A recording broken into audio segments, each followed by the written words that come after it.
21 ayat 18 sampai dengan 22. Yesus mengutuk pohon ara. Saya bacakan saja ya. Pada pagi-pagi hari dalam perjalanannya kembali ke kota, Yesus merasa lapar. Dekat jalan ia melihat pohon ara, lalu ia pergi ke situ. Tapi ia tidak mendapat apa-apa pada pohon ara itu selain daun-daun saja.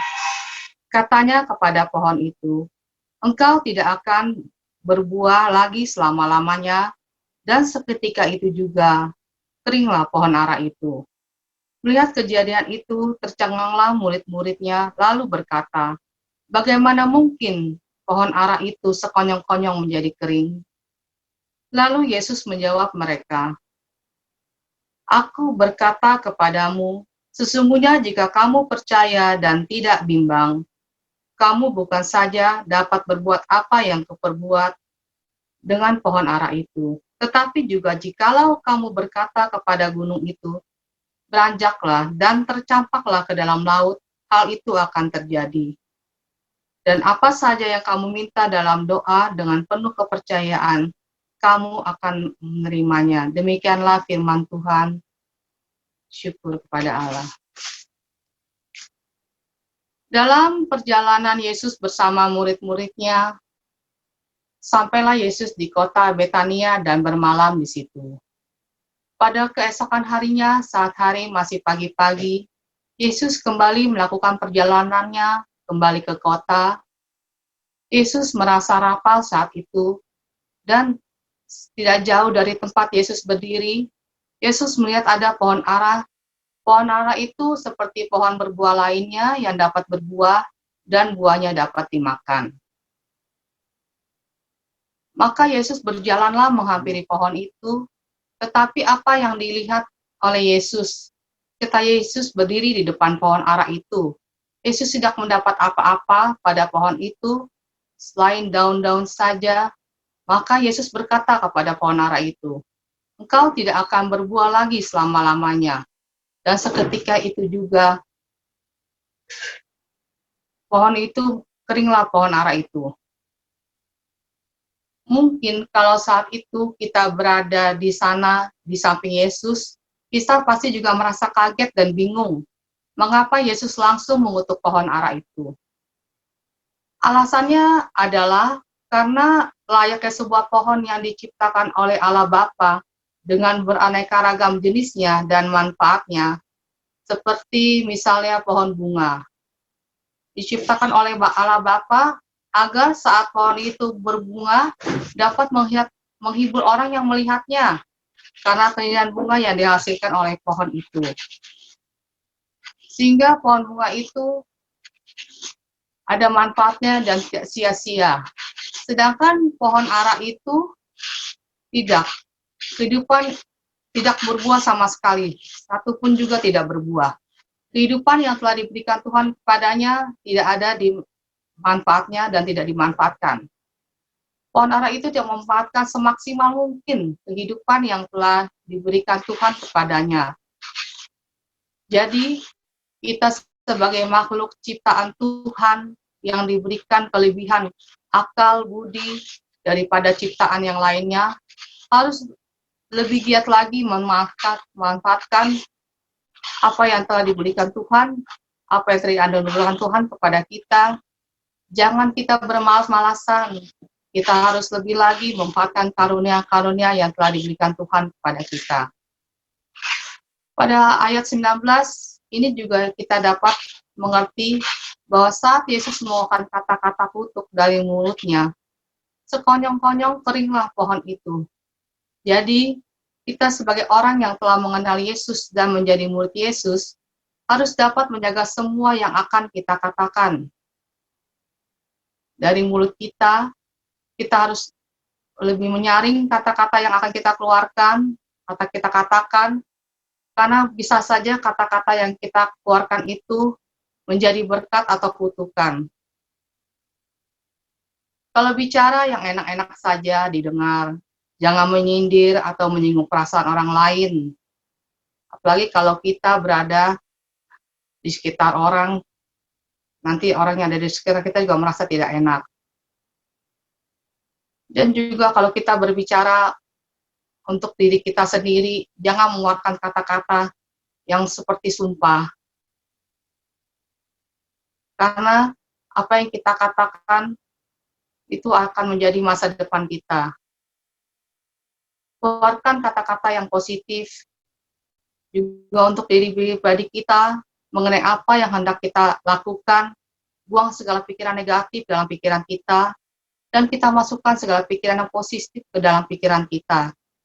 Niscaya segala yang positif akan terjadi pada kita karena kita ucapkan, karena kita yang mengucapkan itu adalah masa depan kita. Pada ayat selanjutnya, melihat kejadian itu, tercenganglah murid-murid Yesus lalu berkata, bagaimana mungkin pohon itu sekonyong-konyong menjadi kering? Mungkin saja pohon itu menjadi kering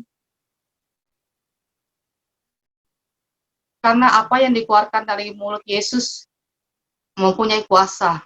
Karena Yesus adalah anak Allah, Yesus adalah Tuhan. Tapi bagaimana dengan kita yang kata-kata yang keluar dari mulut kita? Pasti juga mempunyai kuasa. Karena kita diciptakan oleh Allah Bapa secitra dengan Allah. Kata-kata yang kita ucapkan bisa menjadi berkat atau kutukan. Dan pada ayat selanjutnya, lalu Yesus menjawab mereka, aku berkata kepadamu, sesungguhnya jika kamu percaya dan tidak bimbang, kamu bukan saja akan mendapat apa yang kuperbuat dengan pohon ara itu, tetapi juga jikalau kamu berkata kepada gunung itu, beranjaklah dan tercampaklah ke dalam laut, hal itu akan terjadi. Di ayat ini Yesus ingin mengajarkan kita supaya kita lebih percaya kepada Yesus. Jangan bimbang dalam melakukan suatu pekerjaan. Asal kita percaya, kita dapat melakukan apa saja yang hendak kita lakukan. Selama kita melakukannya dengan penuh iman dan memohon penyertaan Tuhan setiap saat. Pada ayat terakhir dikatakan, dan apa saja yang kamu minta dalam doa dengan penuh kepercayaan, kamu akan menerimanya. Ditegaskan sekali lagi pada ayat ini, bahwa apa yang kita minta dalam doa dengan penuh kepercayaan, kita akan menerimanya. Saya akan men-sharingkan apa yang saya alami sekitar 15 tahun yang lalu. Ketika di mana saat itu keluarga kami belum bertobat dan mengenal Tuhan Yesus lebih dekat lagi seperti saat ini. Seperti yang pernah saya sharingkan bahwa keluarga kami memenuhi kebutuhan hidup kami dengan berjualan aneka kue-kue dan masakan dan makanan yang lain sebagainya. Saya terus mencoba untuk memproduksi jenis baru, makanan atau kue-kue untuk menambah penghasilan kami. Pernah saat itu saya mencoba sebuah produk baru yaitu pepes-teri, karena yang tadinya tidak bisa dan tidak pernah membuat pepes-teri, karena saya nekat, dengan modal nekat saya berusaha untuk membuatnya. Semata-mata untuk mendapatkan penghasilan tambahan.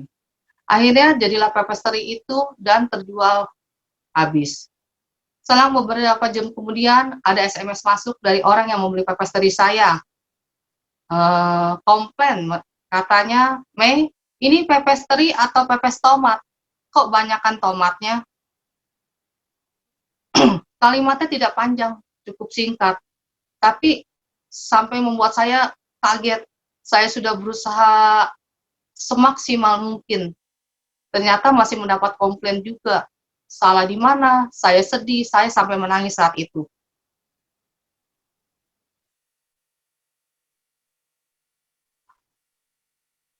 Dari pengalaman tersebut, saya lebih berhati lagi dalam membuat kue-kue dan makanan yang akan saya jual.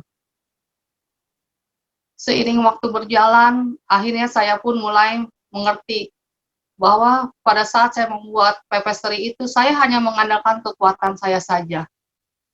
Saya tidak meminta penyertaan Tuhan. dan hanya mengandalkan pikiran saya saja. Saya benar-benar waktu itu tidak mengingat sama sekali kalau saya harus memohon penyertaan Tuhan. Sampai suatu saat di mana saya dan suami saya masuk ke dalam suatu komunitas rohani, di situ kami banyak belajar mengenai berbagai macam hal, terutama sebagai orang yang beriman. Kami harus selalu berpikir positif, menjaga segala ucapan kami, dan tidak mengeluarkan kata-kata yang sia-sia, dan selalu hidup dalam mengandalkan Tuhan. Di situ saya mulai bisa bersyukur, dan kekecewaan juga mulai berkurang saya alami. Dan saya mulai bisa merasakan apa yang artinya kata bahagia. Sejak saat itu, ketika saya membuat kue-kue yang akan saya jual, saya selalu bawa dalam doa. Saya selalu berpikiran positif agar makanan yang saya jual nanti rasanya enak, orang tidak kecewa, dan pembelinya merasa ketagihan dan mau membelinya kembali. Apa yang saya alami ini terjadi juga pada anak saya pada saat masa pandemi ini, di mana anak saya yang pertama, Yolanda, yang dirumahkan sampai waktu yang belum ditentukan, juga begitu juga dengan suaminya, dan gaji mereka dipotong 50%. Yolanda mulai merasa bingung, harus mencari uang tambahan dari mana. Maka dia berpikir, dia memanfaatkan segala apa yang diberikan kepada Tuhan, kepada dia, mulai dari dia berjualan online. Dia berjualan online mulai dari alat-alat yang berhubungan dengan COVID-19. Seperti yang diketahui bahwa semua itu ada saatnya, ada masanya, dan hanya beberapa lama kemudian barang-barang itu mulai menghilang dari pasaran dan tidak laku. Kembali lagi, dia berpikir lagi, memanfaatkan segala yang diberikan Tuhan kepada dia, kebisaannya, dia mulai membuat produk-produk kue seperti saya.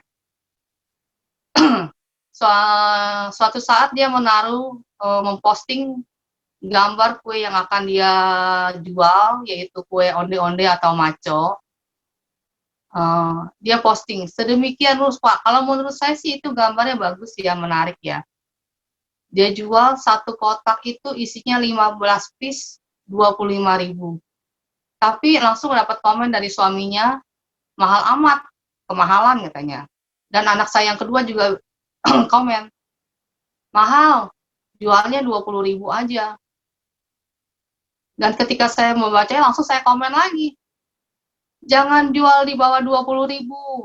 Kotaknya saja sudah 2.000-an. Masa kuenya dijual satu piece nggak ada 1.500? Nah, si Yolanda juga mulai bingung lagi. Jadi gimana ya katanya. Saya jadi takut, saya jadi deg-degan, takut nggak laku. Langsung tanpa berpikir lagi, langsung saya menelpon Yolanda. Dan dalam percakapan kami, saya mengatakan kepada Yolanda, Lan, jangan bimbang atau ragu saat kamu mau memposting foto-foto kowe kamu tersebut untuk open PO. Kamu bayangin saja kayak yang dulu sering mama lakukan, yang sering mama ajarin ke kamu. Bahwa nanti setiap orang yang melihat foto-foto kue itu menjadi tertarik untuk membelinya. Mereka suka rasanya karena enak, dan mereka ketagihan dan mau memesannya kembali. Dan tidak merasa kemahalan. Dan juga kamu tidak boleh lupa untuk berdoa kepada Tuhan, meminta dengan penuh kepercayaan, maka kamu akan menerimanya, Yolanda. Akhirnya anak saya Yolanda mengikuti jurus-jurus maut saya yang sering saya gunakan. Dan ketika open PO pertama kali langsung terjual 34 kotak. Banyak order yang diterima, senangnya ya bukan main ya, tapi pas menyadarkan kalau yang nanti kue yang akan dibuat sebanyak itu 34 kotak dikali 15 piece. Wah, Yolanda juga menjadi takut. Dibilang lagi, Mama, sanggup nggak nih buatnya? Saya bilang lagi kepada Yolanda, doa dong, minta penyertaan Tuhan, biar kamu sanggup membuatnya, kamu sanggup menyelesaikannya. Singkat cerita, akhirnya pesanan tersebut beres, dan pembeli merasa ketagihan, dan sampai sekarang setiap open PO, kuenya banyak yang memesannya. Tidak hanya anak saya yang pertama, Yolanda, tetapi anak saya yang kedua, yang ketiga, juga saya ajarkan jurus-jurus maut saya. Apa yang mereka minta apa yang mau mereka lakukan harus berpikir positif dan berdoa dengan penuh keyakinan kepada Tuhan agar mereka menerimanya.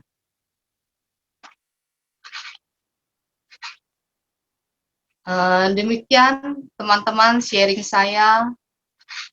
Semoga jurus-jurus maut saya bisa berguna bagi teman-teman semua. Jadi dalam perikop ini dapat kita ambil bahwa kita harus berusaha semaksimal mungkin untuk mengolah, memanfaatkan, dan menggunakan segala yang telah dianugerahkan Allah Bapa kepada kita. Jangan mengeluarkan kata-kata yang sia-sia, karena kata-kata kita adalah masa depan kita. Dan juga kata-kata yang kita keluarkan bisa menjadi berkat dan kutukan. Berpikir selalu positif, jangan bimbang dan ragu dalam melakukan sesuatu. Yakinlah bahwa apa yang kita perbuat dengan penuh keyakinan dan akan menjadi kenyataan sesuai keinginan kita. Dengan catatan seperti pada ayat 22, bahwa apa saja yang kamu minta dalam doa dengan penuh kepercayaan, kamu akan menerimanya. Tuhan Yesus memberkati kita semua. Amin.